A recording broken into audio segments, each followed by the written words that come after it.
Hello, everyone. As you gather with us, good morning, Bonjour à good tous, afternoon, à good evening. toutes, bonjour, Receive whatever bonsoir. greeting is appropriate to your euh, particular space-time. Recevez la It's a salutation qui pleasure to soit have you all adéquate here à votre espace et at the temps IIIT particulier. once again C'est un plaisir de for vous another avoir IIP ici talk. à l'Institut international de We've psychanalyse, encore seen une fois, pour many of you at this un series on nouveau other IIP occasions, and Talk. it's wonderful to Nous be with you again. avons vu For plusieurs today's parmi event vous dans with d'autres occasions. the C'est wonderful merveilleux de Fabrice vous avoir Bourles, encore une who will autre be fois. addressing us Nous very avons soon l'événement aujourd'hui as avec we les continue to fabuleux work on the Fabrice question of Bourles qui va nous parler challenges for bientôt. contemporary Et on va psychoanalysis. continuer à parler à propos We des have défis just de la a couple of psychanalyse brief contemporaine. announcements before we begin. Nous avons I quelques want to make sure petites right off the annonces, bat petits everybody is mots, petits comfortable messages à vous finding their transmettre. way Je m'aimerais to bien the m'assurer que vous êtes tous interpretation confortables function, et because that in the chat, I want to make sure of that. que vous avez déjà réussi, vous avez déjà parvenu à trouver les For those who fonctions could d'interprétation sur les hear globes. me, Je vais me rassurer que tout I'm le letting you monde know that at the bottom of l'a the bien screen in trouvé. your Zoom Pour ceux qui platform here, there's m'écoutent en a anglais, little donc globe which you tout can en bas, select dans la to choose the barre, language il y a un in which you'd petit like globe.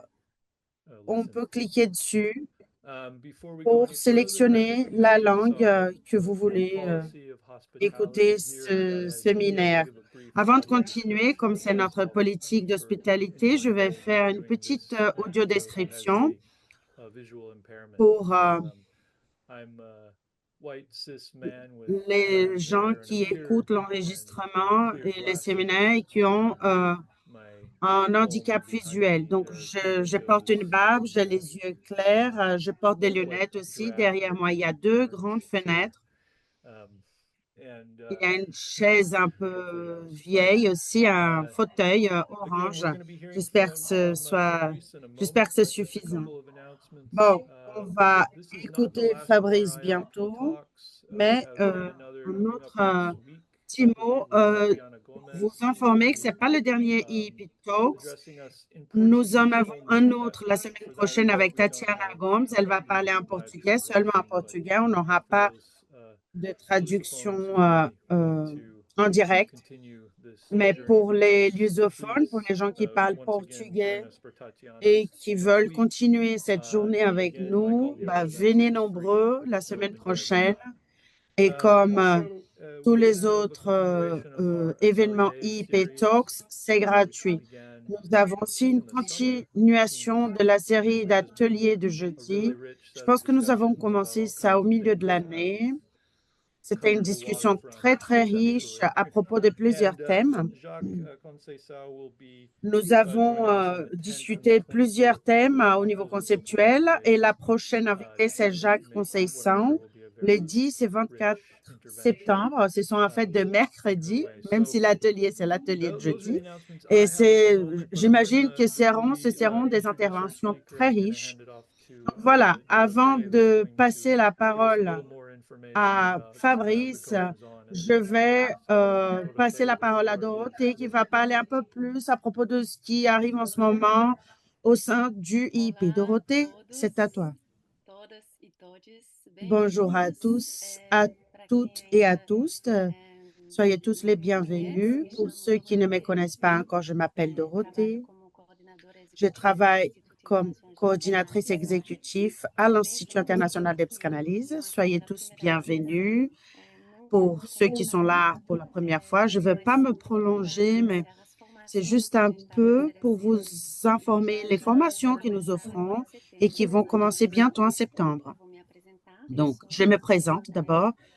Je branca, suis une femme com o blanche cabelo preso hoje. aux Estou cheveux com attachés. fone de ouvido Je e porte un um casque, des lunettes, de des arco. boucles d'oreilles, Acho que é assim que se fala des, em português.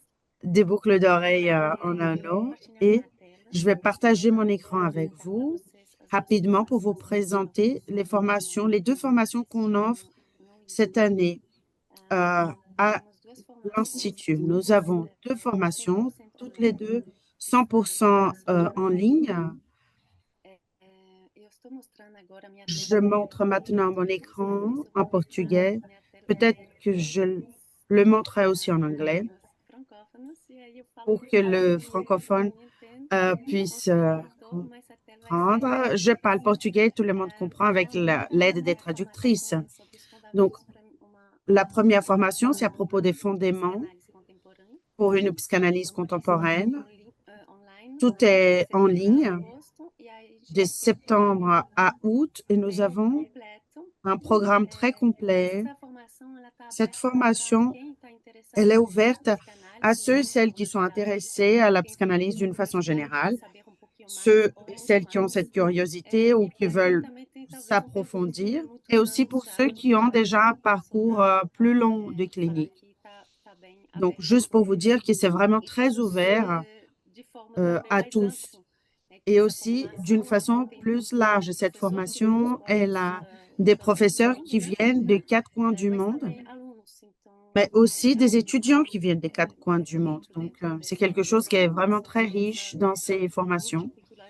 Cette multiculture que nous offrons et que les gens nous offrent aussi quand ils participent à cette formation. Aujourd'hui, nous avons de la chance de recevoir Fabrice Bourles, qui est aussi un professeur très important dans cette formation. Nous sommes très contents et très fiers de ça. Il va offrir un cours qui s'appelle l'histoire de la psychanalyse. Ce sont des cours enregistrés. Et après, Fabrice, il va faire un débat à propos de cours qu'on a regardés préalablement. Donc, les quatre concepts fondamentaux avec Fabrice et Monica, c'est un jeune couple, en fait. Nous avons aussi des cours de Freud à travers ces textes avec Jeren Kurosan, Jed et avec Laurie Lofer. Les 20 premiers séminaires de Lacan, des cours qu'on va aussi avoir avec notre directeur psychanalyste, directeur de l'Institut Benoît Le Bouteiller, dans le même système de cours enregistrés après un débat. Et aussi de nouveaux cours qui vont être inaugurés, les cours de Jalil Benani, décentraliser la psychanalyse, un cours de Jacques Conceição à propos de race, genre et classe, et un cours que je n'ai pas encore beaucoup d'informations, mais si Fabrice il peut en parler un peu plus à propos de la jouissance post-humaine. Oh, je suis désolée, j'ai quitté l'écran. Je pense que j'arrive à la fin de ce programme qui est vraiment très rempli. Nous avons encore des cours à propos des structures psychiques. Tous les mois, nous aurons aussi un professeur qui viendra discuter avec nous à propos de la construction du cas clinique.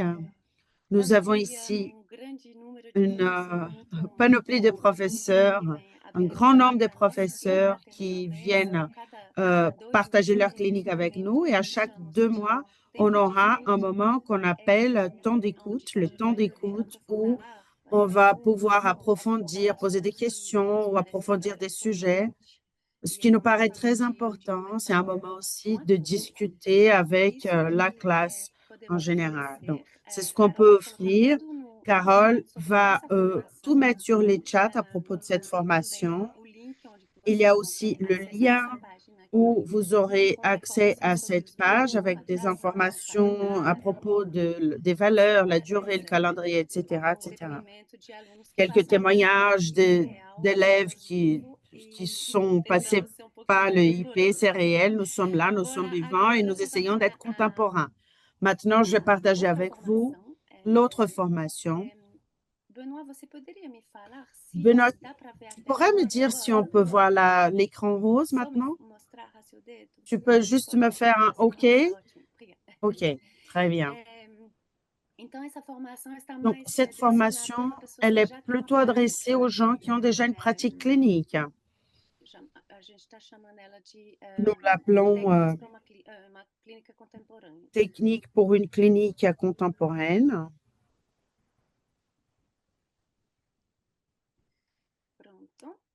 Voilà. Essa formação tem o mesmo Cette formato formation, online, elle a le même traduzido do format inglês, en francês, ligne, português, traduit a gente en precisa de français, língua de sinais, portugais, também tudo bem. anglais A et au diferença é cas que où, on todas as peut aulas faire são aussi en ao vivo, langue des não signes necessariamente brésilienne, en por Zoom. libras. Na outra Tous les, formação também tem bastante les coisa cours ao sont vivo. tous, Essa aqui a il n'y a gente pas de cours tem um enregistrés, il espaço n'y de a que de supervisão cours qui sont en com direct. Ici, grupos nous avons un menores, espace de livres, supervision avec no qual a gente vai de petits trabalhar groupes où on va um espaço uma travailler, vez por mês de avoir un supervisão, espace une fois par mois de um supervision, trabalho de un pesquisa, travail de também uma recherche, vez por mês com o professor que aussi une vai fois par seguir a mois, sua avec pesquisa un pessoal professeur qui va dentro dos grupos. accompagner votre recherche personnelle dans les groupes et aussi Temos c'est un groupe un peu plus petit. uma, Nous avons uma aussi aula que eu amo un o cours título que e agora eu j'adore tô le com ele titre. em inglês, eu não lembro, Maintenant, je l'ai en mas anglais, je é me o rappelle Lacan plus en de portugais, retorno mais para o futuro, uma je implicação pense para que o paradigma c'est topológico, Lacan, le retour que vers será dado l'avenir et le pelo Jed paradigme Wilson, que está aqui topologique. C'est conosco Jed hoje. Wilson qui va Muito donner ce obrigada. cours. Jed qui est là avec nous Marta aujourd'hui, qui va faire Marcelo, la Mônica médiation Godoy, aujourd'hui. que vão colocar em Et paralelo a Martha et clínica Monica vont aussi deles mettre en com parallèle leur a clinique topologia. avec la Temos também, topologie. com Nous a outra avons turma, aussi turma avec l'autre a classe, aula de avec construção l'autre de caso formation, clínico.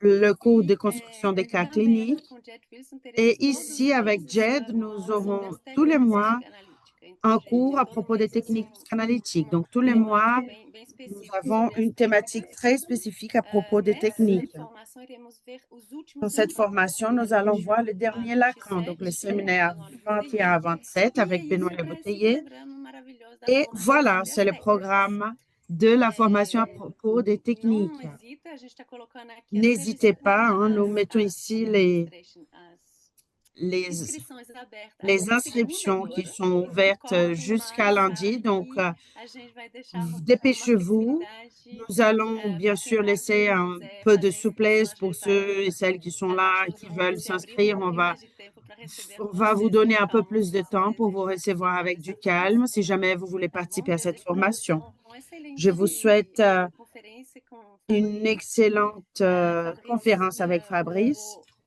Fabrice, propor para você talvez se je vais te apresentar proposer pouco, para de quem te não te présenter, conhece, peut-être pour ceux ceux et celles qui ne te connaissent pas. a cena é para você. Et voilà, la scène est à toi. D'accord. Merci beaucoup, Dorothée. Bonjour à toutes et à tous.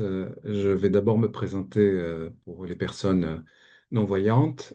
Donc, je suis un homme blanc. Je porte la moustache. J'ai une chemise bleue aujourd'hui, un foulard jaune et on voit une bibliothèque derrière moi. Pour rapidement me présenter, je suis Fabrice Bourlaise, psychanalyste. J'ai longtemps travaillé en institution de santé mentale. Aujourd'hui, je travaille en cabinet. Je suis aussi philosophe de formation et j'écris. J'ai récemment publié un livre aux presses universitaires de France qui s'appelle Tact. Voilà pour une première présentation. Je voudrais vous dire surtout à quel point c'est un véritable bonheur et plaisir pour moi d'intervenir aujourd'hui et de pouvoir discuter avec vous à la fin de cette intervention. Je voudrais dire à toutes celles et tous ceux qui font que l'IIP est possible, euh, ma fierté et mon bonheur de les accompagner depuis le tout début, depuis la première année de création de l'IIP. Je crois que ça fait maintenant 3, 4 ans peut-être, que 5 même, je ne sais plus. Enfin, ça fait un petit bout de temps qu'on se connaît. Et j'ai rencontré dans ce contexte, dans cet Institut international de psychanalyse, non seulement des collègues psychanalystes et des étudiants, des étudiantes absolument formidables et passionnés, qui m'ont aidé à chaque cours, à chaque rencontre, à préciser ma pensée au fil du temps. Mais ce que j'ai rencontré, surtout, je crois, je peux le dire aujourd'hui, puisque le temps a passé, ce sont des amis, en fait, hein. Des gens que j'ai plaisir à retrouver régulièrement et des gens avec qui j'ai l'impression de grandir. Et donc, pour ça, je voudrais vraiment remercier toutes celles et tous ceux qui œuvrent à rendre possible et vivant l'Institut, à savoir les traducteurs, les traductrices, tout le staff qui chapeaute l'organisation administrative, la communication, la coordination, Dorothée en premier, mais il y a bien d'autres personnes avec elle. Et puis, une personne que je voudrais remercier pour son amitié, pour sa confiance, qui sont vraiment un témoignage qui me vont toujours droit au cœur, c'est évidemment Benoît. Alors, je le répète souvent, mais plus j'avance avec vous, chers amis, plus je trouve que c'est vrai. Je trouve qu'on a réussi à mettre sur pied un dispositif, un institut qui constitue un espace et une temporalité qui est très singulier, très original, ou plutôt il faudrait dire très contemporain en fait. Voilà, ce dispositif qu'on a mis sur pied, il est contemporain. Parce que comment il marche, en fait, cet Institut international de psychanalyse? Bon, c'est très simple. La plupart du temps, il faut bien le dire, on est tous et toutes tout seuls derrière notre écran. Et on est séparés et on est chacun, chacune séparés aux quatre coins du monde. Et pourtant, l'espace et le temps de la rencontre à l'IP, il n'y a rien à faire, c'est la vérité. On arrive à se sentir proche malgré la distance. À moins que ce soit le contraire, c'est-à-dire que nous arrivons à nous sentir suffisamment à distance pour parvenir à nous dire des choses qui ne se disent habituellement qu'entre proches. Il y a en tout cas une sorte de petit paradoxe comme ça dans l'IP qui fait qu'on est à la fois liés les uns aux autres, même si on est loin géographiquement les uns des autres. Ou bien c'est peut-être le contraire. Peut-être que on est loin les uns des autres et on arrive à se sentir au cœur d'une même recherche, d'une même quête, parce que on rassemble nos forces des quatre coins du monde. En tout cas, c'est assez magique, mais il y a ce paradoxe de la proximité dans la distance qui fonctionne. Et ça fonctionne, ce paradoxe, parce que le temps où on se retrouve, eh bien, j'ai vraiment l'impression qu'on utilise les technologies, les réseaux, l'Internet de manière suffisamment intense que pour sortir du scrolling généralisé, pour sortir d'une sorte d'individualisme un peu plat, un peu endormi, d'une sorte d'hypnose fascinée par ce que les réseaux sociaux nous proposent habituellement, et on arrive progressivement à constituer une véritable communauté de travail, une communauté de travail où je dirais que l'on se sent vivant. Voilà. En réalité, avec mes quelques remerciements bien sentis là et ces quelques considérations préliminaires, je vous ai déjà un petit peu raconté tout ce que je vais essayer de vous dire aujourd'hui. Donc, chers petits amis, au revoir et à la prochaine fois. Non, je ne vais pas vous faire ce coup-là quand même. Mais lorsque Benoît m'a demandé de traiter la question aujourd'hui des défis d'une psychanalyse contemporaine, je crois que les défis pour une psychanalyse contemporaine, c'est vraiment la question qui est au cœur de l'IIP. Et pour le dire de manière très rapide et globale, je pense que les enjeux, les défis pour une psychanalyse contemporaine, ça pourrait s'entendre à partir d'une simple formule qu'on peut entendre de deux façons. Je vous donne la formule, elle est très simple, et je l'énonce comme ceci. Comment rester vivant et vivante? Je crois que ça, c'est vraiment l'enjeu pour la psychanalyse d'aujourd'hui. Comment rester vivant et vivante? Je vous explique un peu le sens de cette double formule. Comment rester vivant, vivante? D'abord, ça concerne surtout les personnes qui vivent au XXIe siècle. Comment faire en sorte qu'au XXIe siècle, on se sente vivant? Mais je crois, et c'est le deuxième sens que je voudrais donner à cette formule, que ça vaut aussi pour la discipline elle-même. Comment faire en sorte que la psychanalyse reste vivante? Donc, comment rester vivant, pas seulement à l'heure des crises politiques, climatiques, environnementales, économiques, mais comment faire en sorte que la pratique psychanalytique que la psychanalyse elle-même reste vivante au XXIe siècle. Voilà notre défi, je pense.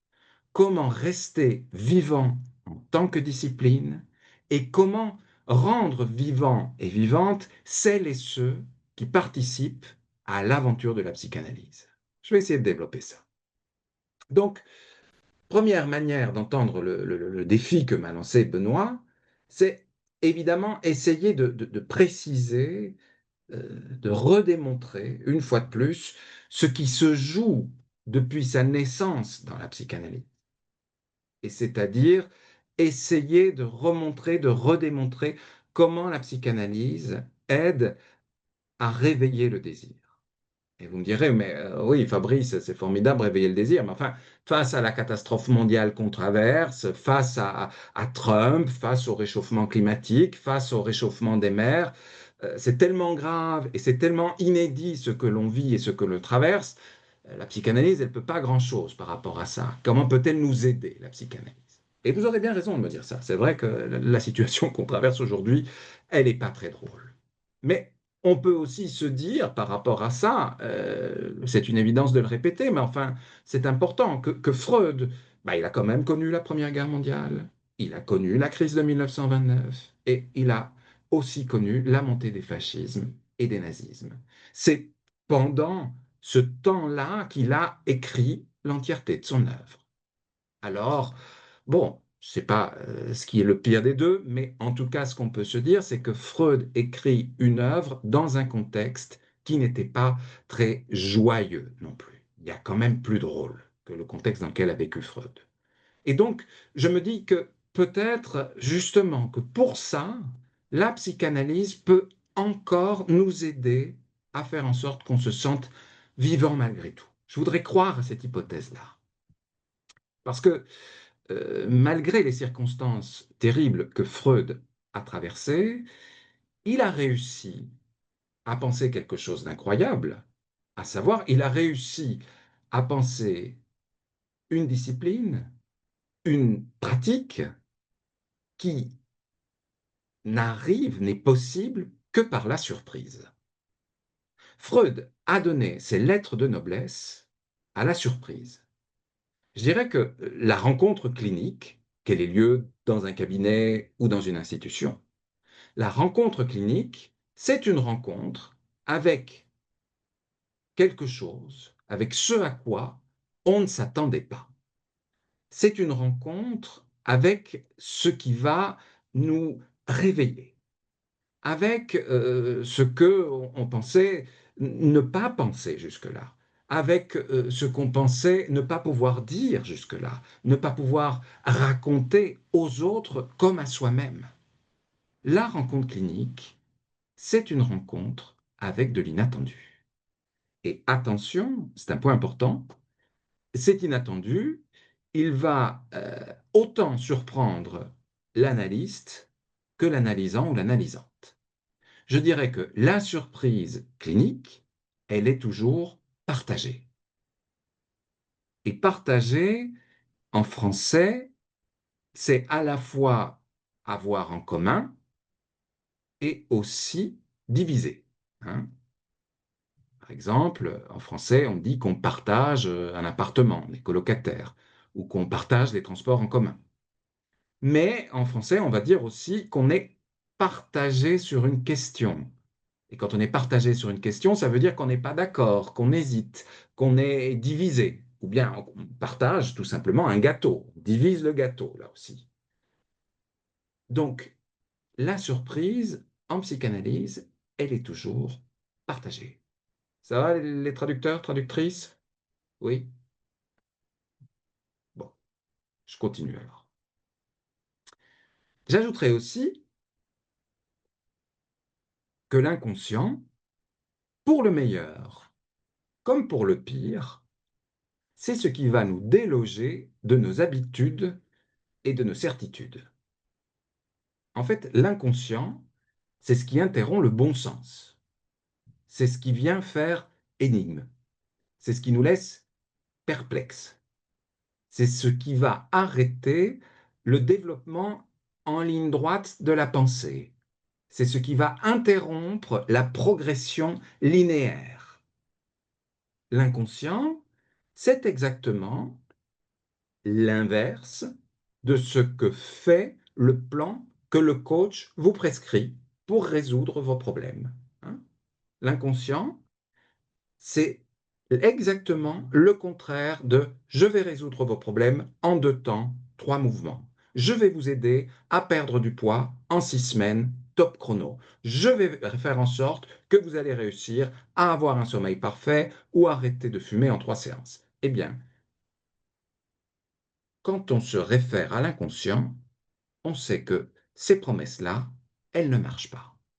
Ou pire, que les promesses des coachs qui vous disent en 2 temps, 3 mouvements, vous allez guérir, eh bien, une fois qu'on a perdu ces 3 kilos, ou qu'on a enfin rangé sa maison, ou qu'on a arrêté de enfin se ranger les ongles, eh bien, à la place d'être fier, heureux, content, satisfait, accompli, réalisé, eh bien, pire que tout, une fois que le but est atteint, on va se sentir un petit peu déprimé, un petit peu tristounet, voire un petit peu énervé. Donc en fait, le coach nous vend du rêve, l'analyste, le psychanalyste essaye plutôt de laisser l'analysant ou l'analysante interpréter ses rêves. Et c'est pas du tout la même chose. Donc l'inconscient, c'est ce qui se refuse à rentrer dans le rang du bon sens. L'inconscient, pour le dire simplement, pourrait dire que c'est comme une tache dans un tableau, ou le flou dans une photo, ou la rature dans un texte. Bref, l'inconscient, c'est l'écart, c'est le dérapage, c'est aussi ce qui fait sursauter et qui, en nous faisant sursauter, en nous surprenant, va ouvrir une brèche, une perspective nouvelle. Combien de fois j'entends mes analysants, mes analysantes me dire je sais que je vous ai raconté ça, mais j'arrive pas bien à comprendre ce que ça veut dire. Et qu'est-ce qu'ils font, qu'est-ce qu'elles font dans ces cas-là? Eh bien, ils reprennent ou elles reprennent le récit qu'ils m'ont déjà fait et jusqu'à, ils le répètent, elles le répètent, jusqu'à arriver à le déchiffrer, à l'interpréter autrement. Je crois que le travail d'une psychanalyse, ça commence exactement là, à un endroit où ça se répète et où on ne comprend pas. Ça commence face à une épreuve qu'on ne veut pas traverser ou qu'on n'arrive pas à traverser. La rencontre avec l'inconscient, ça commence avec un événement qu'on n'arrive pas à admettre. La rencontre avec l'inconscient, ça part d'un point qui est insupportable. La perte d'un être cher, l'impasse dans une relation sentimentale, la répétition d'un échec, une dépendance dont on n'arrive pas à se défaire. La plupart du temps, la psychanalyse, une psychanalyse, ça démarre en raison de quelque chose qui nous semble invivable. Et, depuis Freud, c'est certain, la parole et l'écoute psychanalytique nous aident à rester en vie, en allant du côté de la découverte de notre désir. En fait, la parole et l'écoute psychanalytique, moi je dirais qu'elle nous aide à comprendre ce à quoi on tient et comment on tient. Et ce à quoi on tient en français, ça veut dire aussi bien je tiens à quelque chose, ça veut dire aussi bien que je l'aime, mais ça veut dire aussi je tiens, ce à quoi je tiens, c'est comment je fais pour tenir debout, pour tenir sur pied. Voilà. Moi, je dirais qu'un des défis pour la psychanalyse aujourd'hui, donc, c'est de continuer à trouver les moyens de nous rendre un petit peu vivants et vivantes en arrivant à nous faire saisir un peu plus précisément les coordonnées de notre désir et de nos vies pour pouvoir accepter, pour pouvoir faire avec, pour pouvoir faire la paix avec ce qui nous semble invivable. Et parfois aussi, faire une psychanalyse, aujourd'hui, je crois que ça nous permet d'apercevoir que cet invivable peut être perçu de manière inattendue. Tiens, je n'avais jamais entendu ce mot-là comme ça. Tiens, je n'avais jamais formulé ça comme ça. Je pense à ça en vous le disant, me disent aussi très très souvent mes analysants et mes analysantes. Faire la paix ou apercevoir autrement l'invivable, c'est parfois aussi s'apercevoir que la tache dans le tableau, le flou dans la photo, c'est pas forcément une erreur, c'est pas forcément un raté, mais c'est justement ce qui permet au tableau de valoir la peine d'être regardé. C'est parce qu'il y a la tache dans le tableau qu'on s'intéresse au tableau. Alors, c'est parfois très mystérieux une psychanalyse, hein. C'est pas toujours dire ni pourquoi, ni comment, mais le fait est que quand on arrive un tout petit peu à mieux faire les comptes avec la tache dans le tableau, le flou dans la photo, avec l'invivable, eh bien, quand on arrive à faire un tout petit peu plus les comptes avec l'invivable, l'espoir renaît et la force d'un désir vivant vient s'articuler entre les mots. Donc, continuer à trouver les moyens de nous rendre vivants et vivantes, c'est une recherche qui part aujourd'hui, je dirais, dans 3 directions en même temps. On est au carrefour d'une direction technique, d'une direction métapsychologique, et ce sera ma conclusion aujourd'hui, d'une direction politique. Alors pour être tout à fait clair, selon moi, technique, métapsychologie et politique, je le dis chaque fois que je prends la parole, constituent les 3 axes de la clinique psychanalytique. Technique, métapsychologie et politique, c'est l'armature de la rencontre clinique. La technique, ça va être tout ce qui se passe dans la séance. Comment on échange la parole, comment on se tait, comment on gère l'argent, quels gestes on va poser dans le cadre de la cure, comment tient le cadre de la cure, quelle durée, quelle fréquence se met en place entre l'analyste et l'analysant. La technique, c'est la manière dont l'analyste et l'analysant vont arriver à se situer dans une relation. Et cette technique, elle est toujours étroitement reliée au deuxième axe qui est l'axe métapsychologique. Qu'est-ce que c'est la métapsychologie? Eh bien, ce sont tous les enjeux conceptuels, théoriques, avec lesquels on va réfléchir ce qui se passe dans une séance, ce qui se joue dans une séance. Bon, ça n'a absolument rien de révolutionnaire de dire ça, hein. C'est vraiment très spécifique de la psychanalyse depuis Freud. Ce qui se passe dans le cabinet, ce qui a lieu dans le cadre de la séance, vient influencer la théorie psychanalytique, la métapsychologie. Et la métapsychologie, nos références théoriques, viennent influencer ce qui va se passer dans la séance. Il y a une sorte de drôle d'aller-retour entre théorie et pratique en psychanalyse. En fait, pour Freud, le savoir clinique doit se déduire de chaque cas différemment. En psychanalyse, il n'y a pas d'universel, il n'y a pas de vérité générale. Pour le dire en une formule, il n'y a pas de système en psychanalyse. La spécificité du savoir clinique, c'est qu'il se déduit de l'expérience de ce qui se passe dans la cure. Bon. C'est pour ça qu'on peut d'ailleurs dire que la psychanalyse, c'est l'envers de la philosophie. La philosophie, c'est une recherche d'une vérité qui vaut pour tous. Eh bien, la psychanalyse, c'est exactement le contraire de la philo. La psychanalyse, c'est le lieu où l'universel du concept vient s'échouer, hein, comme un bateau va s'échouer sur le sable. En psychanalyse, le concept vient échouer sur le réel de chaque vie, de chaque cas, de chaque personne qu'on entend. Alors, comment la pratique psychanalytique peut-elle, à l'heure actuelle, contribuer à nous rendre vivants et vivantes. Ben, relever le défi d'une psychanalyse contemporaine, c'est montrer comment cette pratique est en mesure de vivifier les désirs des sujets d'aujourd'hui.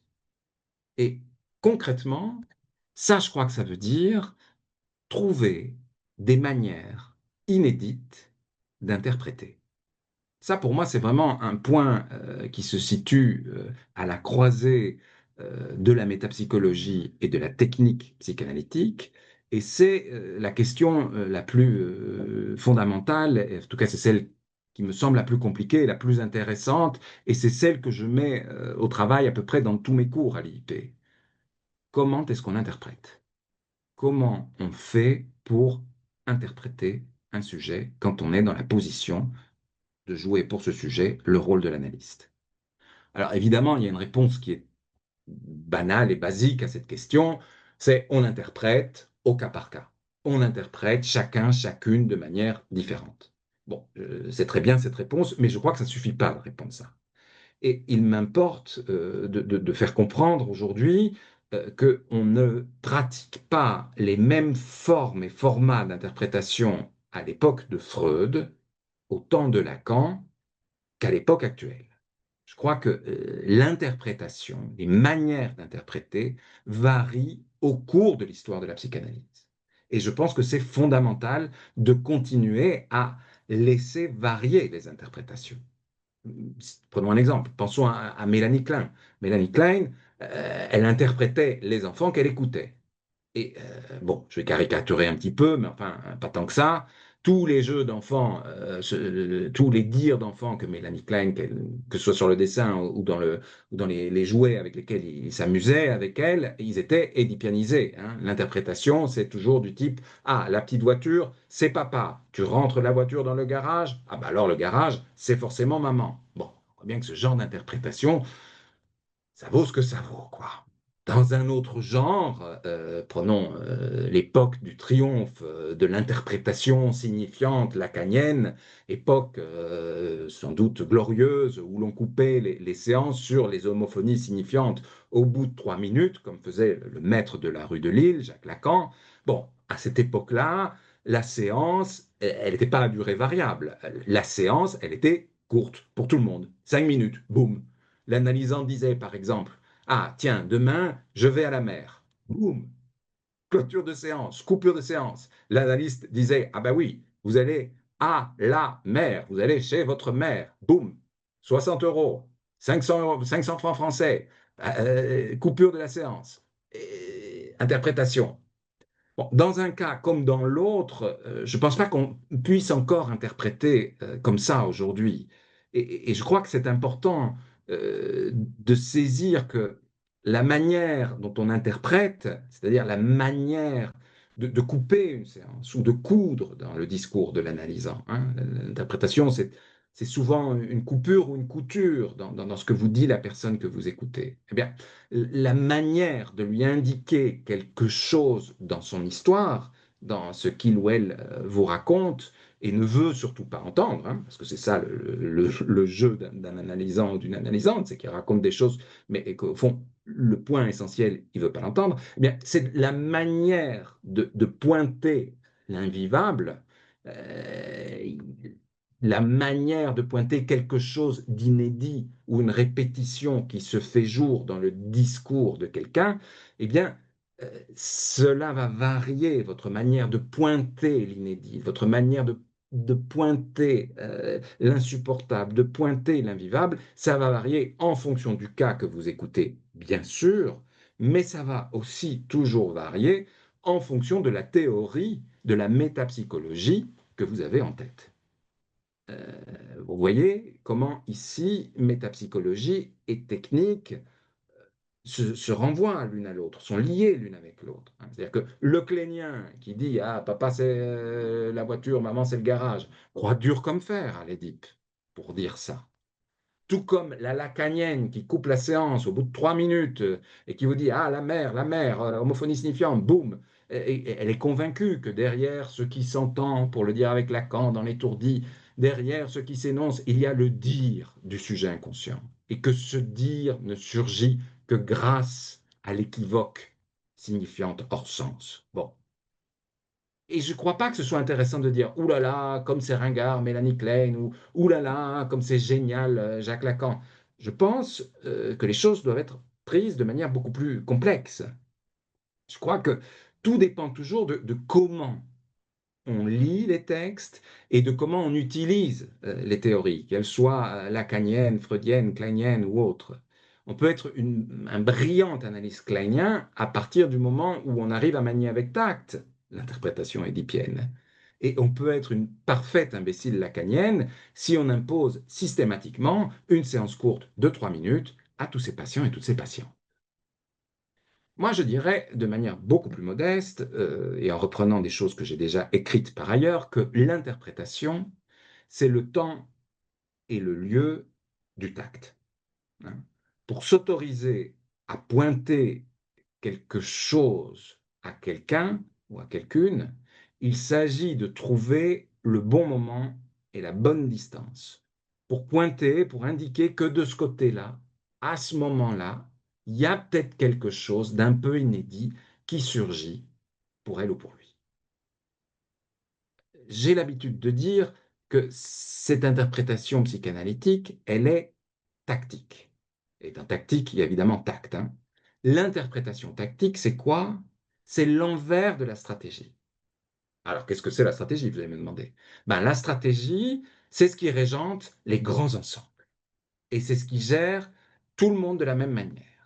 Tandis que la tactique, elle va faire du cas par cas et elle va être pleine de tact. La tactique, elle doit parvenir à se réinventer à chaque fois, pour chaque histoire, à chaque séance. Et donc, interpréter en psychanalyse, c'est mettre en place une tactique de lecture qui est l'envers exact de la stratégie. Impossible d'avoir un recours systématique à la stratégie du complexe d'Édipe qui voudrait pour tous de la même façon. Impossible d'avoir recours à la stratégie de la coupure sur l'homophonie signifiante qui vaudrait pour tout le monde de la même façon. La tactique de l'interprétation juste, en fait, c'est l'envers de l'interprétation triomphante qui fonctionne de la même manière pour tout le monde, qui est puissante, qui est porteuse de vérité, qui éclaire la vérité du sujet à partir de l'Édipe ou à partir du signifiant. L'interprétation juste, c'est un type d'interprétation qui est beaucoup plus modeste. Moi, je dirais que l'interprétation juste, c'est celle qui tombe juste à côté. Un petit peu comme si cette interprétation, c'était une flèche qu'on lance, quoi.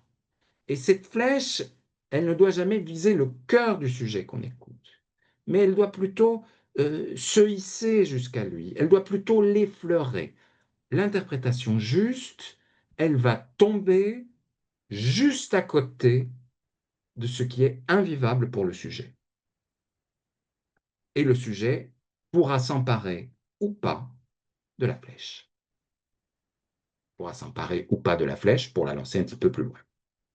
Alors, ce que j'essaye de vous dire ici, ça a l'air très concret, mais ça pourrait aussi être vu comme un enjeu métapsychologique assez important. Je vais faire une petite parenthèse théorique. Pour celles et ceux qui sont lecteurs et lectrices de Freud et de Lacan, mais aussi pour les lecteurs et les lectrices de Jacques Derrida et peut-être de quelques textes féministes. Et pour celles et ceux qui ne lisent pas Derrida, ni les textes féministes, c'est pas grave, ça vous donnera peut-être envie de ramasser la flèche de Derrida et des textes féministes pour continuer à avancer en psychanalyse. Je crois que s'il y a un défi théorique pour la psychanalyse contemporaine, c'est de ne pas tomber dans l'écueil qui est au fond commun aussi bien à l'interprétation freudo-kleinienne qu'à l'interprétation freudo-lacanienne à partir du moment où ce type d'interprétation devient une interprétation systématique. Et alors c'est quoi cet écueil de l'interprétation freudo-kleinienne ou de la freudo-lacanienne? C'est que si vous surinterprétez du côté de l'Édipe. Ah, c'est papa le garage, ah, c'est maman la voiture. Ou si vous surinterprétez du côté de l'équivoque signifiante avec les lacaniens, en fait, dans un cas comme dans l'autre, vous restez inscrit sur un même registre. Et ce registre, Derrida, qui est un immense philosophe français, l'a qualifié de phallogocentrique. Alors, c'est un drôle de mot, hein, phallogocentrique. C'est un mot valise où il faut entendre phallus, logos et centrique. Et en une formule, en disant phallogocentrisme, Derrida arrive à concentrer une véritable limite de rien moins que de toute la pensée occidentale, en fait. Qu'est-ce qu'il nous dit Derrida? Il nous dit la pensée en Occident, c'est quoi? C'est l'histoire du logos. Et qu'est-ce que c'est le logos? Eh bien, le logos, c'est la raison, c'est le langage, c'est la vérité en grec, c'est vraiment le mot des Grecs, quoi. Et ce logos, ajoute Derrida, dans l'histoire de la pensée occidentale, dans l'histoire de la métaphysique, qui part de Platon et qui arrive à Freud et Lacan, pour lui, hein, eh bien, c'est l'affaire des hommes. L'histoire de la pensée, c'est l'histoire de la représentation de la vérité par une parole transparente à elle-même. Et cette parole transparente à elle-même, elle a été prononcée par des hommes. Par Platon, par Descartes, par Kant, par Hegel, par Heidegger, que des mecs, nous dit Derrida. Et il montre comment parole et phallus témoignent d'une union particulièrement féconde dans ce qui était censé ruiner la métaphysique occidentale, à savoir dans la psychanalyse. Pensez à Lacan.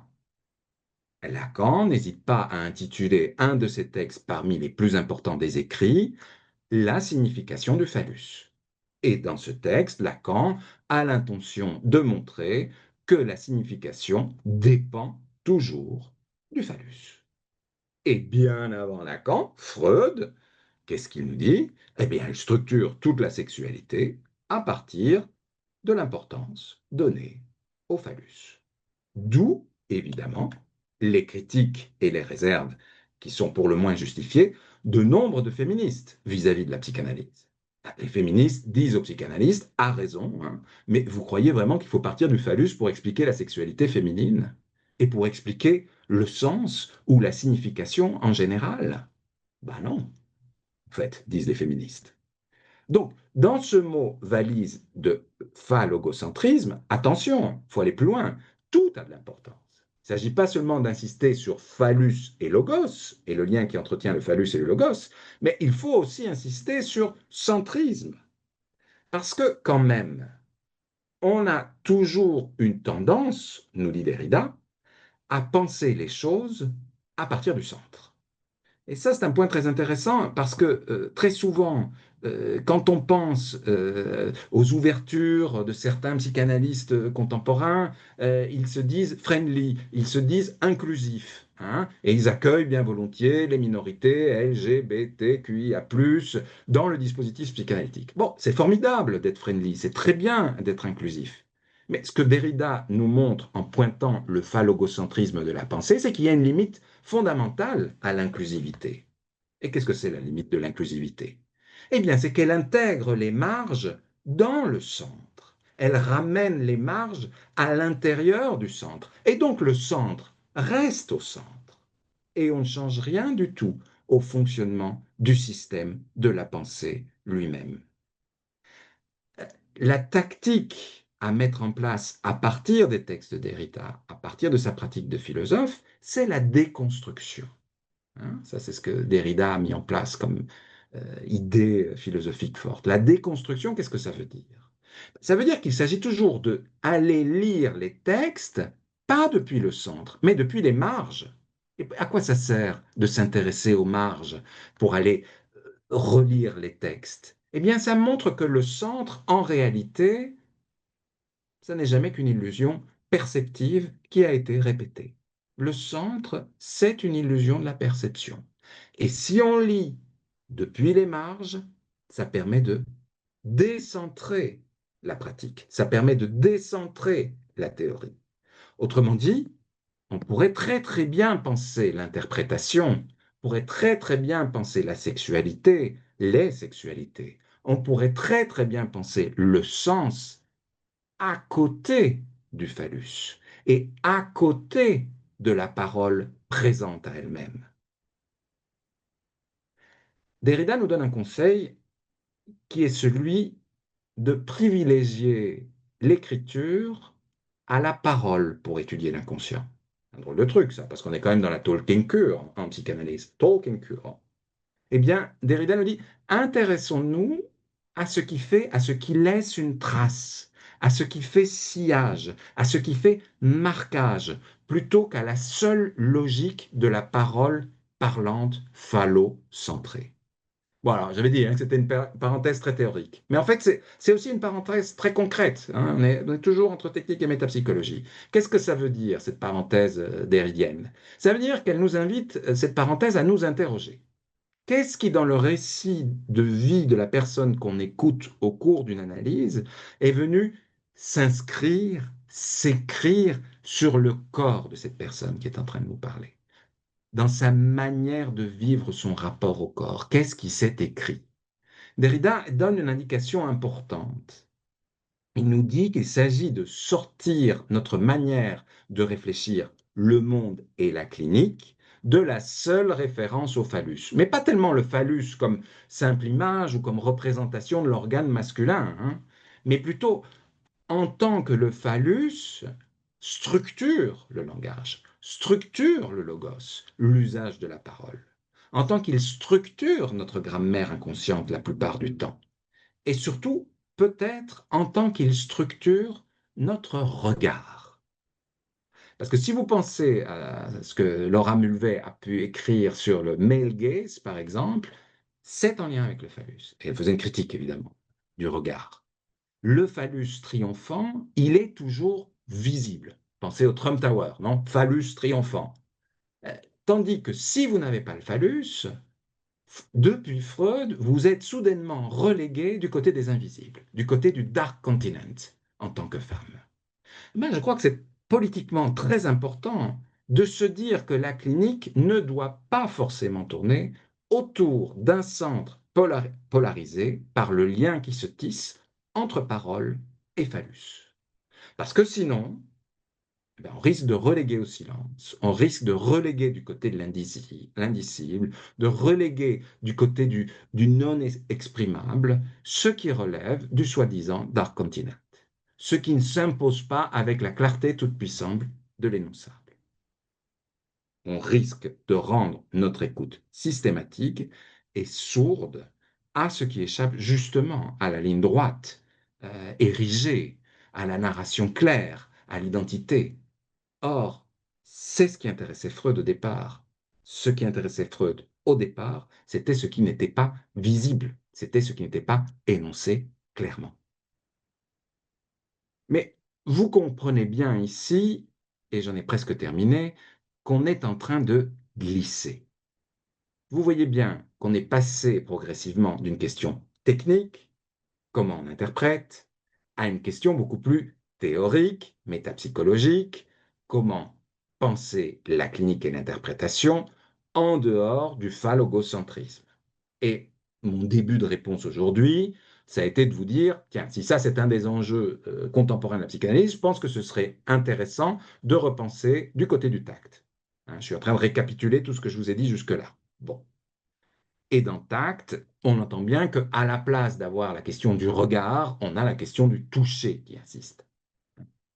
D'un point de vue de la métapsychologie, se débarrasser de la référence au phallus, ça veut peut-être aussi dire se débarrasser de la référence à la vision pour penser notre travail du côté du tact et du toucher. Parce qu'au fond, en psychanalyse, on n'a jamais une représentation claire de ce qui se joue dans le cabinet. En psychanalyse, on avance toujours par petites touches, on avance toujours à tâtons, en essayant de toucher un petit peu. Mais si on comprend les choses de ce côté-là, vous vous apercevez bien que ça n'est pas seulement technique ou métapsychologique. Pour moi, ce qui se joue là, l'endroit vers lequel on a glissé, c'est le politique. Et je vous le disais tout à l'heure, métapsychologie, technique et politique sont toujours liées, étroitement liées en psychanalyse. Ce qui se passe dans le cabinet, la manière dont on interprète, la façon dont on écoute, et surtout la façon dont on pense ce qu'on a écouté, ça ne se situe pas exclusivement du côté du privé. Ça n'est pas quelque chose de intime ou individuel. Il y a un enjeu profondément politique à travailler avec l'inconscient et le désir. Qu'est-ce que ça veut dire, ça? Ça veut dire oser se demander, est-ce que mon travail libère ou est-ce qu'il est en train de normer la personne que je suis en train d'écouter? Est-ce que notre manière d'interpréter, elle dépend de conceptions, de représentations, de modèles théoriques qui oppriment a priori, qui sont a priori sourds à tel type d'amour, tel type de désir, tel type de famille, tel type d'injustice? Ou est-ce qu'au contraire, notre manière d'interpréter est en connexion avec les minorités? Je crois que le défi de la psychanalyse contemporaine, d'un point de vue politique, en tout cas c'est ma manière d'envisager mon travail en relisant Derrida, ce serait vraiment de sortir le travail avec l'inconscient, la lecture, l'interprétation de nos rêves, nos actes manqués, nos symptômes, nos fantasmes, en dehors du phallogocentrisme. Ce serait arriver à interpréter en se méfiant du sens qui tourne en rond autour de la parole en psychanalyse. Ça, c'est une question et c'est une position qui est dérangeante, mais c'est intéressant de se demander, est-ce qu'on peut penser la talking cure, la cure par la parole, à côté de la référence au phallus? Qu'est-ce que ça donnerait? C'est une question dérangeante, mais c'est une question nécessaire. Et c'est une question qui vaut la peine d'être posée à l'heure où nos désirs, nos sexualités, nos rencontres amoureuses sont tout autant déterminés par une histoire personnelle que par des algorithmes, que par des machines. Si vous pensez à toutes les applications de rencontres, à tous les sites qui prennent en charge les vies d'Eros aujourd'hui, eh bien, ce sont toujours beaucoup plus des machines qui prennent en charge notre Eros que juste des mots. Hein. Ici, la référence en termes d'Eros, elle n'est plus tellement du côté du symbolique, du côté des mots, mais du côté de la performance, du côté du calcul.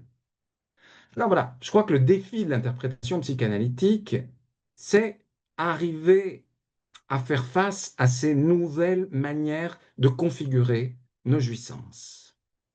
C'est arriver à se dire que, tiens, les sujets qu'on rencontre aujourd'hui, bien sûr qu'ils ont encore affaire à un autre familial, bien sûr qu'ils ont encore affaire à un autre relationnel, langagier, mais les sujets qu'on rencontre aujourd'hui ont aussi affaire à un autre qui est profondément, irrémédiablement technologique. Et je crois que l'interprétation psychanalytique peut valoir comme un acte de résistance contre la stratégie d'endormissement généralisé des algorithmes. Je crois que penser une psychanalyse à côté de la référence au phallus, en dehors de sa centralité, c'est passer de la vision au tact et au toucher. C'est parvenir à subvertir ce qui nous met à distance pour arriver à en faire une force commune.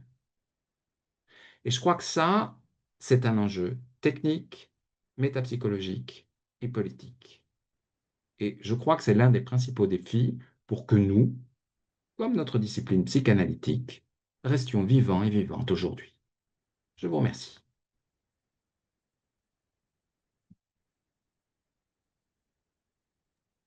Wow. Thank you, Fabrice. Bravo. Wow, merci beaucoup Fabrice, bravo, c'était très riche. To all of us. Offrir à nous tous Ideas that could have been unpacked for beaucoup d'idées très riches, beaucoup d'idées qu'on pouvait développer pendant des heures. Merci, merci beaucoup. Il paraît que, au minimum, tu nous as provoqué à réfléchir à propos de comment la psychanalyse elle-même doit rester vivante,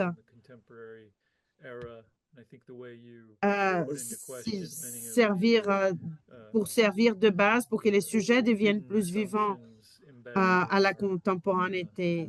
Tu as mis en question les présupposés cachés qui sont dans notre pratique.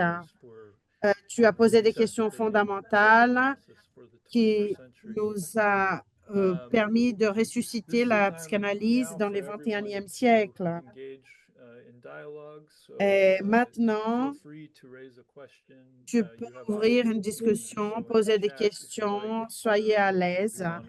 Vous pouvez le faire par le chat ou sinon en écrivant, écrivant par les chats ou sinon vous pouvez parler aussi, c'est comme vous voulez.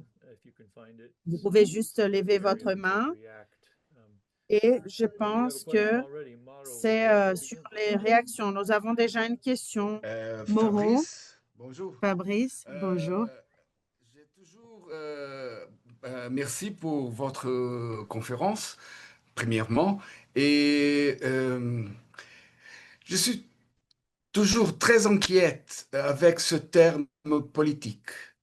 Et parmi votre lecture, je pense que ce politique pleinement développé dépend fondamentalement de l'analyse de l'analyste pour qu'il peut écouter largement ses patients. Parce que ce terme politique a une équivoque fondamentale qui est la politique, et la politique dans la science, la politique comme qui fait part de l'analyse comme la métapsychologie et comme la clinique. Et c'est ça, c'est très général, mais ça m'inquiète vraiment comme analyste. Oui, soyez pas inquiets. Merci pour votre question. Et je pense que d'un côté, vous avez tout à fait raison. C'est-à-dire que la dimension d'ouverture et d'écoute que l'analyste doit parvenir à mobiliser dépend de sa propre analyse. Autrement dit, pour le dire beaucoup plus simplement et avec Lacan, l'analyste doit se défaire par son analyse de la somme de ses préjugés. Et donc, effectivement, une analyse, ça aide à être un tout petit peu moins embourbé de soi-même et par soi-même. On n'est pas là, quand on est en position d'analyste, pour raconter son histoire, on est là pour écouter l'histoire de l'autre. Et donc, effectivement, de ce point de vue-là, il y a quelque chose qui nous défait de nos préjugés personnels, d'identité, nos préjugés familiaux et donc aussi nos préjugés politiques. Bon. Une autre manière de dire ce que vous avez dit, c'est que au fond, quand il y a du contre-transfert dans la cure, quand vous éprouvez un truc trop violent ou qu'un patient vous énerve trop ou que sais-je, peut-être que c'est le moment de retourner vous allonger, de retourner voir quelqu'un pour superviser, parce que effectivement, ça prend trop de place et que donc c'est plus la en question, mais c'est vous, c'est votre personnalité qui est en question. Formidable. Ça, je suis d'accord avec vous. Une analyse, ça sert à devenir un tout petit peu moins con et ça sert surtout à se déprendre de soi-même. Maintenant, attention, je crois que dans la métapsychologie, c'est-à-dire dans la manière de penser l'inconscient, de penser la pulsion, de penser la manière dont les chaînes inconscientes sont structurées, de penser notre rapport au langage. Nos réflexions métapsychologiques sont des positionnements politiques. Et attention, ça n'est pas seulement dans la manière de penser le rapport au langage, le rapport au désir, mais c'est aussi dans la manière d'oublier parfois certains types de désirs, certains types de vie, certains types de pulsions, que les psychanalystes deviennent politiques. Au fond, si vous voulez, tout le travail que j'essaye de mettre en place quand j'essaye de penser, hein, de dire que métapsychologie, technique et politique sont liées, c'est que j'essaye de sortir du mythe de la neutralité bienveillante de l'analyste. Hein. Parler, disait la psychanalyste féministe belge Luce Irigaray, que j'aime beaucoup, je vais écrire son nom dans le chat, Luce Irigaray, parler n'est jamais neutre, disait, c'est un des titres de livre de Luce Irigaray. Parler n'est jamais neutre. Se taire n'est jamais neutre non plus. Et il s'agit vraiment de réfléchir à comment nous nous taisons à l'intérieur de la cure. Il s'agit de réfléchir à comment nous parlons à l'intérieur de la cure, mais il s'agit aussi de réfléchir à comment nous nous taisons et comment nous parlons, qui nous taisons et de qui nous parlons à l'extérieur de la cure. Voilà. Donc, le politique, si vous voulez, oui, il y a à se défaire de la somme de ses propres préjugés, d'un point de vue personnel, d'un point de vue intime, mais il y a aussi à se défaire de la somme de ses préjugés d'un point de vue beaucoup plus théorico-social, j'ai envie de dire. Vous savez, bon, moi je suis toujours pris entre deux amours. D'un côté, j'ai Lacan, bien sûr, mais de l'autre, j'ai les machines désirantes de Deleuze et Guattari. Deleuze et Guattari, il suffit d'ouvrir quelques pages de l'Anti-Oedipe pour voir comment l'inconscient, ce sont des machines désirantes politiques pour eux. Hein. Il n'y a pas de neutralité dans le champ de l'inconscient. Il y a du politique, il y a du révolutionnaire, il y a du subversif.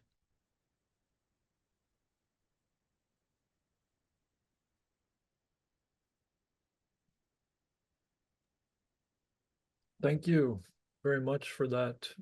Fabrice, there's a question in the chat about your book. Merci and, beaucoup, Fabrice. whether Il y a une it's question à propos de translated in ton Portuguese. Maybe you could livre. speak Il est to, traduit the en publication portugais, for those who would tes read your work. publications, parce qu'il voulait justement lire Non, ton travail. avis aux amateurs, avis aux maisons d'édition. Le Tact n'est pas encore traduit en portugais. Allez-y, les amis. Non, il n'est pas traduit en portugais.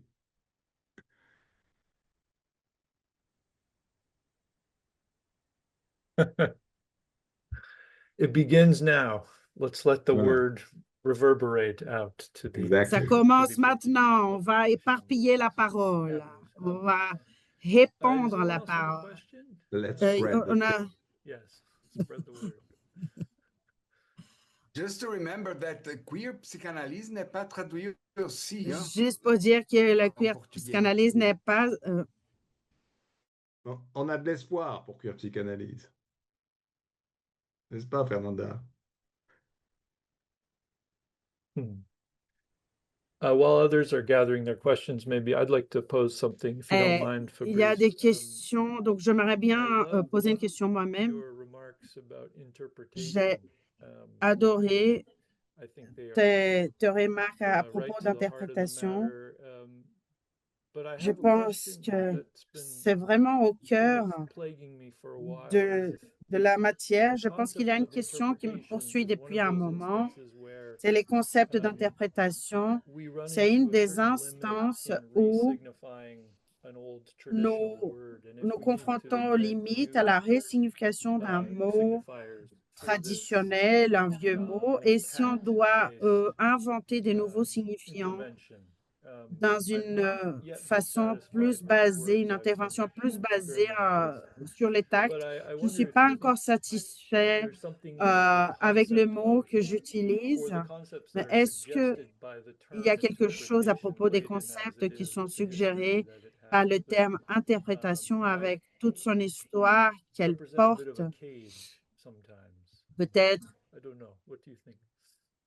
inter- ça peut représenter une cage pour nous. Qu'est-ce que tu penses? Oui, absolument.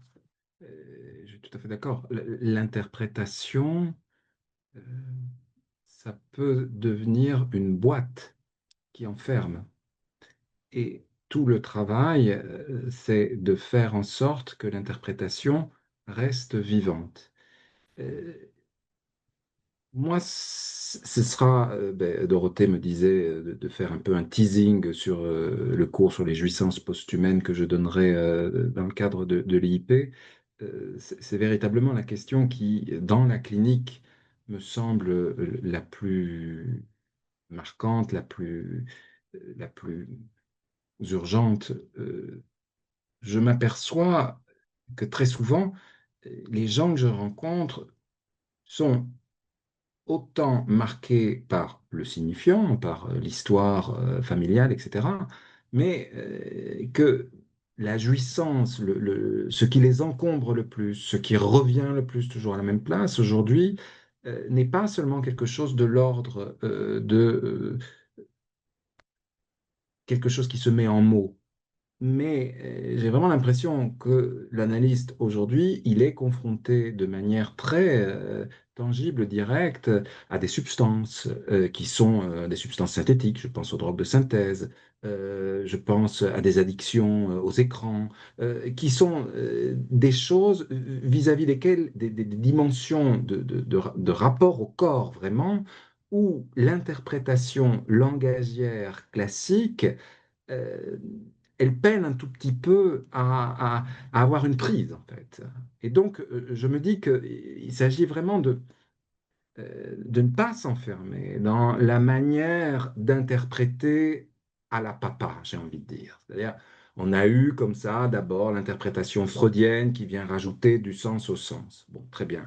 Ah, je n'arrive pas à parler, mais bien sûr, c'est votre mère, Eureka, elle vous avait donné des fraises quand vous aviez 3 ans et vous n'en aviez pas envie, et du coup, vous n'arrivez pas à parler. Bon, l'interprétation de l'herméneute qui rajoute du sens au sens. Bon, ça marche, ça peut marcher, je dis pas que ça marche plus, mais enfin, bon, c'est une manière d'interpréter qui, après Lacan, n'est plus tout à fait satisfaisante. C'est-à-dire qu'effectivement, quand Lacan nous dit l'interprétation passe par la couture et la coupure, c'est beaucoup plus intéressant. Et quand l'interprétation vise le réel de chaque sujet, le point intouchable, la chose qui vraiment lui rend la vie la plus invivable, bon, ça ne passe pas forcément par quelque chose de l'ordre d'un sens accompli, ça ne passe pas forcément du côté d'un sens qui fait unité, comme on pouvait l'avoir du côté de l'interprétation imaginaire, ça va être plutôt une interprétation qui est plutôt symbolique et qui vise le réel. Et donc une interprétation qui va pouvoir être une coupure, un borborigme, quelque chose qui vient interrompre le discours au bout de 5 minutes, une surprise dans le discours, un espacement dans le récit. Voilà, c'est un espacement dans le récit de la personne qui est en train de parler. On essaye de faire valoir l'interprétation comme un espacement. Bon, formidable.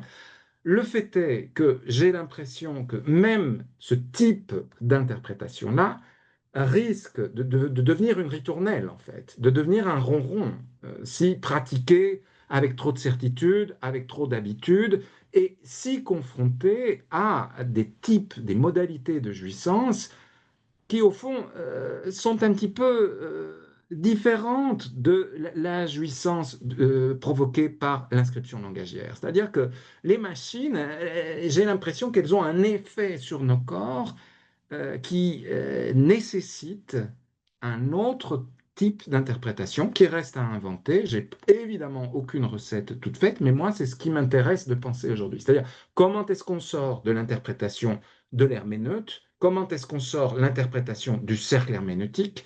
Comment est-ce qu'on pratique une interprétation qui ouvre l'expérience du sujet à un peu plus de vie, en fait. Voilà.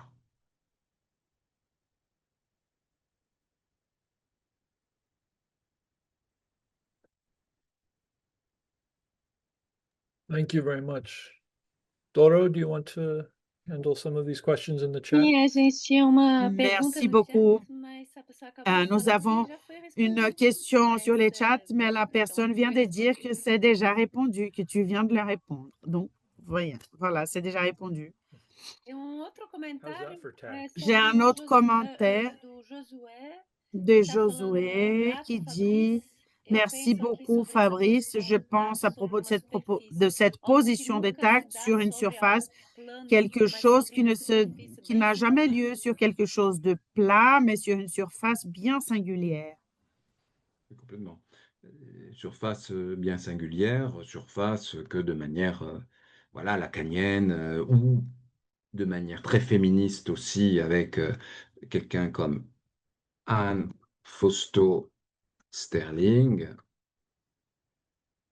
surface singulière, étonnante que Lacan, comme la féministe biologiste Anne Fausto Sterling, appelle la bande de Mébius, quoi. C'est-à-dire que, bien sûr, on est sur une surface où l'intérieur et l'extérieur ne s'opposent plus, mais où on passe sans arrêt du dedans au dehors en cheminant sur une bande qui est fondamentalement tordue. Hein. Je crois que, effectivement, l'interprétation, l'interprétation, elle sert à tordre, à modeler autrement. Hein. Elle est au lieu du passage où un sujet sort du dedans vers le dehors. Donc, et ce qui est très intéressant aussi, je trouve, dans ce modèle de la bande de Mébius que Lacan utilise, notamment dans le séminaire L'Angoisse, et que Anne Fausto Sterling utilise pour expliquer les rapports entre nature et culture, et comment nos corps sont toujours composés d'éléments naturels et culturels, l'un comme l'autre. Et ce qu'il y a d'intéressant dans l'utilisation de cette bande, c'est que c'est une bande qui est élastique, qui se détend. Donc la torsion, elle n'est jamais à un point figé, mais elle est vraiment toujours en mouvement, quoi. Il y a vraiment une torsion qui s'opère pour et rendre un tout petit peu d'élasticité au concept qu'on utilise dans le cadre de la cure et au sujet qu'on écoute dans le cadre de la cure.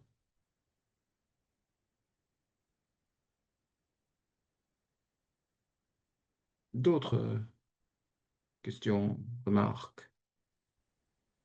Nós temos mais uma aqui no chat que eu vou ler, que está em português, se tá ok Nous para avons você. encore une question, je vais lire, elle est en portugais. Fabrice a mentionné la critique au phallogocentrisme en psychanalyse. Face à cela, j'aimerais bien écouter ta perspective à propos des défis qui apparaissent quand quelques analystes soutiennent l'idée de l'analyse comme quelqu'un sans genre. Je pense que cette supposée neutralité finit par effacer les différences et aussi les masculinités dans leurs multiples formes. Comment penser à la pratique analytique contemporaine sans tomber ni dans le phallogocentrisme, ni dans cette illusion de neutralité? Oui, oui, mais ça c'est vraiment une question fondamentale, merci de la poser. C'est la question, en fait, de penser l'analyse comme une pratique située. Qu'est-ce que ça veut dire une pratique située? Ça ne veut pas tellement dire une pratique où l'analyste devrait, comme ça, dire exactement qui il est. Je suis un homme homosexuel, alors je suis situé dans cet endroit-là de l'échiquier social ou politique. Faire de l'analyse une pratique située, il ne faut pas non plus penser ça du côté à la sortie de la neutralité. Ça implique une analyse où, eh ben, ok, on va avoir l'analyste racisé pour les personnes racisées, on va avoir l'analyste lesbienne pour les lesbiennes, on va avoir l'analyste PD pour les PD, l'analyse queer pour les queers. C'est pas du tout ça, en fait. La question d'une psychanalyse située, c'est une psychanalyse qui arrive à situer ses concepts. Qu'est-ce que ça veut dire, situer ses concepts? Ça veut dire, enfin, justement, et là, on reprend vraiment la critique au phallogocentrisme, parce que c'est quoi le problème du phallogocentrisme? Ben, c'est qu'il ne se remet jamais en question. Dire que nos concepts, nos interprétations, notre métapsychologie, notre manière de pratiquer la technique, dire que tout ça c'est situé, ça veut dire quoi? Ben, ça veut dire que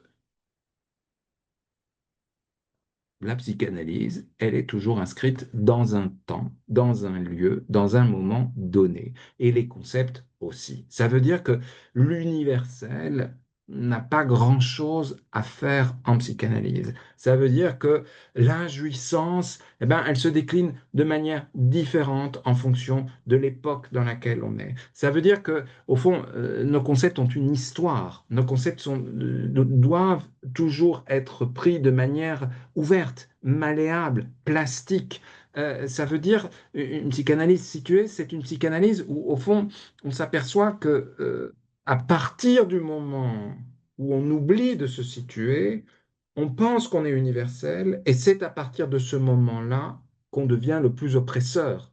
Parce que si on est universel, on croit qu'on vaut pour tout le monde. Et en fait, c'est l'envers exact de ce que Freud lui-même nous proposait de faire, à savoir nous intéresser au plus singulier. Mais pour pouvoir s'intéresser au singulier de chaque cas, il est nécessaire de situer nos savoirs, nos pratiques, nos manières de faire et nos manières de dire le sujet de l'inconscient.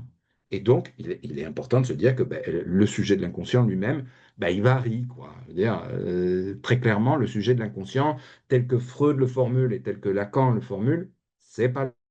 Peut-être que nous devons retrousser nos manches et continuer à nous efforcer de développer des manières de dire le sujet de l'inconscient en fonction de l'époque dans laquelle nous sommes. C'est ça, situer ses pratiques, hein. Donc, et je crois que c'est vraiment important. Situer sa pratique, ça veut dire faire en sorte que les différences puissent continuer à advenir dans le champ de la psychanalyse.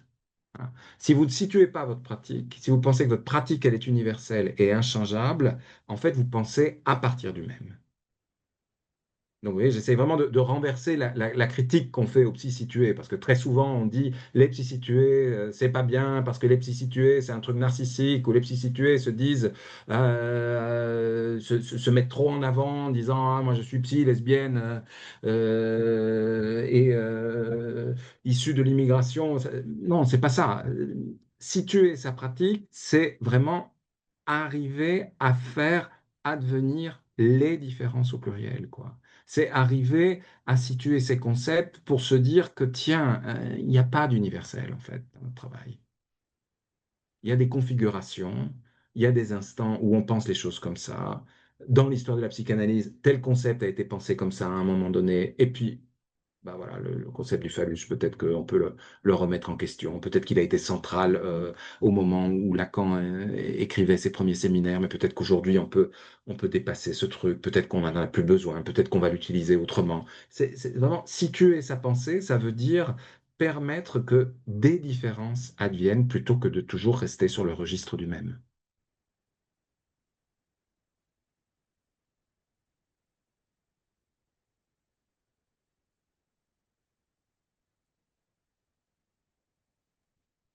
Thank you again.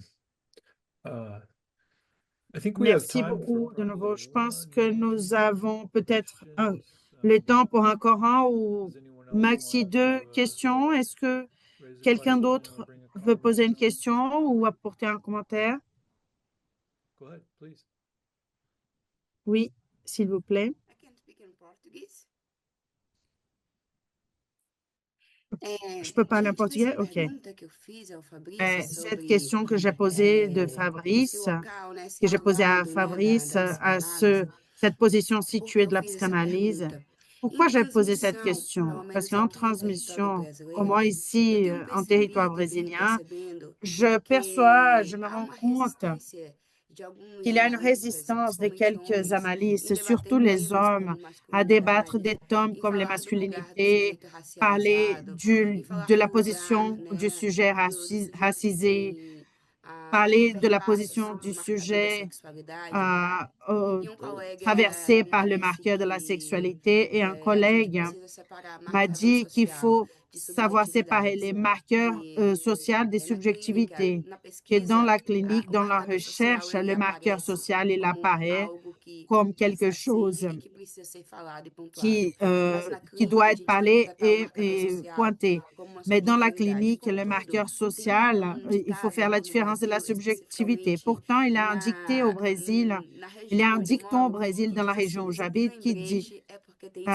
s'il y a un rappel, c'est parce qu'il y a l'histoire. Et un rappel très cher qui apparaît dans ma clinique, c'est je cherche toujours une analyste noire parce que je ne me sens pas à l'aise à parler avec tel analyste qui était blanc. Je préfère quelqu'un qui traverse la thématique LGBTQ parce que je ne me sens pas confortable d'en parler avec quelqu'un qui ne connaît pas cette position.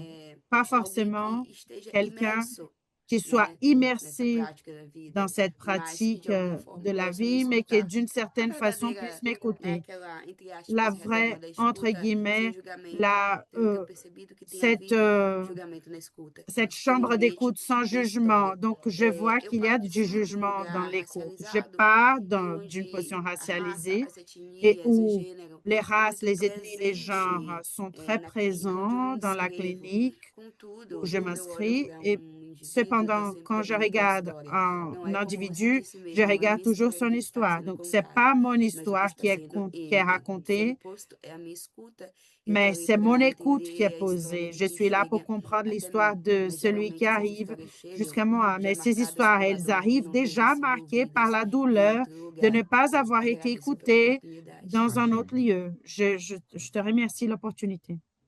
Merci beaucoup de cette remarque, Anna Paula.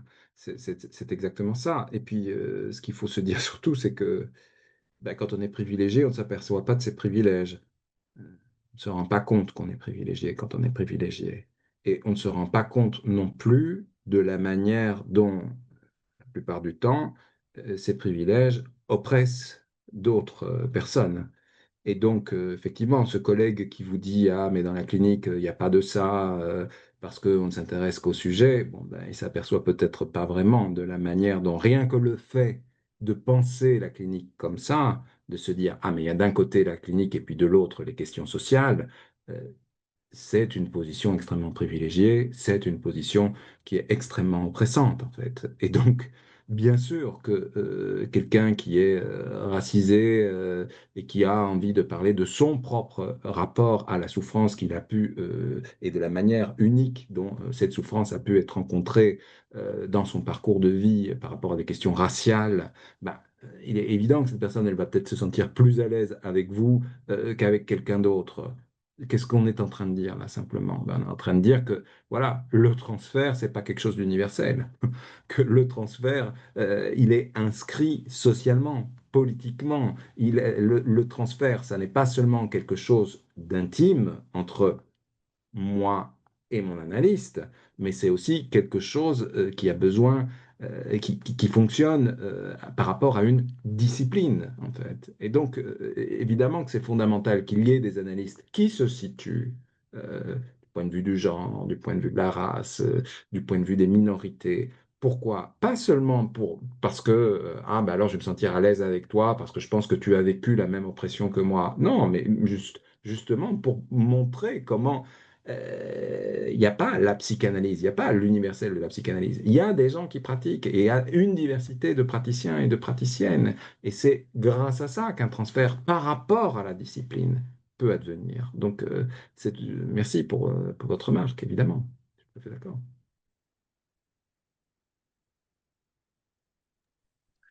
Obrigada, thank Thank you. À bientôt. Thank you for Merci that beaucoup. rich dialogue, both À of you. bientôt.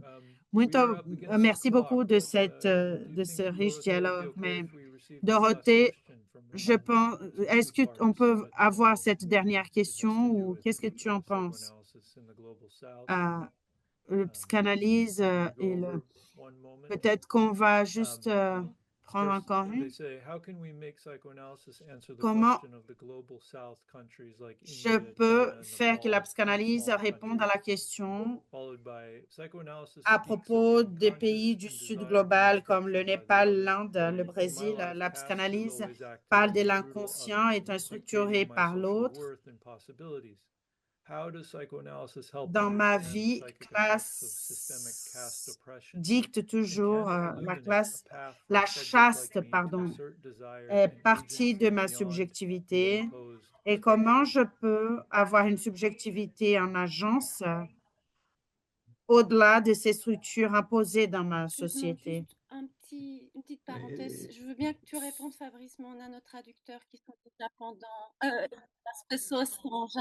Desculpa, Fernanda. Désolée, Fernanda. Nous avons déjà les traductrices qui sont là depuis 1h30, donc il faut que ce soit vraiment très, très court la réponse, s'il te plaît, parce qu'il faut qu'elle se repose aussi. Et il Absolument. faut que Réponse ça très courte s'arrête. et puis on va manger nos frites, comme j'ai l'habitude de dire, donc, en tant que Belge. Donc, évidemment que c'est tout l'enjeu même d'une psychanalyse, c'est voir comment les structures qui nous ont oppressés, qu'elles soient sociales, culturelles, familiales, intimes, peuvent être un tout petit peu resubjectivées de manière désirante. Vous posez la question, la psychanalyse. C'est comment est-ce qu'on fait avec l'autre de la famille, avec l'autre du social, avec l'autre du technologique et avec l'autre du familial. Il n'y a pas une réponse unique. Il y a des envies de se mettre au travail à partir de cette question-là.